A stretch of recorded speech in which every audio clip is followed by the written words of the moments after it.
যদি তোমাকে কেউ সন্দেহ করে বা ভুল বুঝে, তুমি তোমার জায়গা থেকে তুমি সঠিক, তারপরও কেউ যদি সন্দেহ করে বা ভুল বুঝে, তাহলে তুমি কিছু মনে করবা না। কারণ একটা কথা মনে রাখবা সবসময়, যে মানুষ সবসময় এই সোনা বা হীরাকে সন্দেহ করে, যে এটা খাদ দিছে কিনা, মানে স্বর্ণ কিনা বা হীরা কিনা, এটা কিন্তু যাচাই বাছাই করে। কিন্তু কখনো লোহাকে তারা সন্দেহ করে না, কারণ লোহা তো তারা ভ্যালু দেয় না। তাহলে ভ্যালু দেয় কাকে? সোনা ও হীরাকে। এই জন্য তুমি নিজে দামে দেখেই তোমাকে মানুষের সমালোচনা করে, সন্দেহ করে। তে যারা ভালো মানুষের গুণ থাকবে, আর এর সমালোচনাও থাকবে। সমালোচনা কেউ যদি করে, কোনো সমস্যা নাই।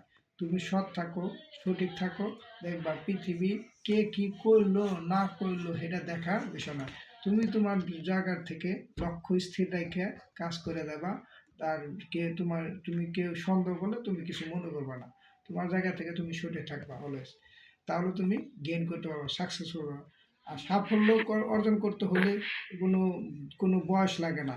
কেউ 20 বছরে সাফল্য অর্জন করতেছে, কেউ 80 বছর বয়সে সাফল্য অর্জন করতেছে।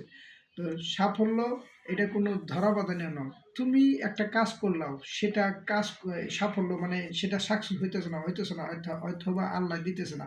কিন্তু আল্লাহ এমন একটা সময় দিবে তোমাকে, তখন তুমি কল্পনা করতে পারবে না। আর তুমি যেটা দিবে, তুমি যা আশা করছো তার চেয়ে বেশি আল্লাহ দিতে পারে। এটা দৃঢ় বিশ্বাস রেখে আল্লাহর প্রতি ইবাদত করবা, আল্লাহর প্রতি বিশ্বাস রাখবা, মনোযোগ দিবা এবং কাজের প্রতি সক্রিয় থাকবা। তাহলে তুমি সাকসেস অর্জন করতে পারবে। ধন্যবাদ সবাইকে। আসসালামু আলাইকুম।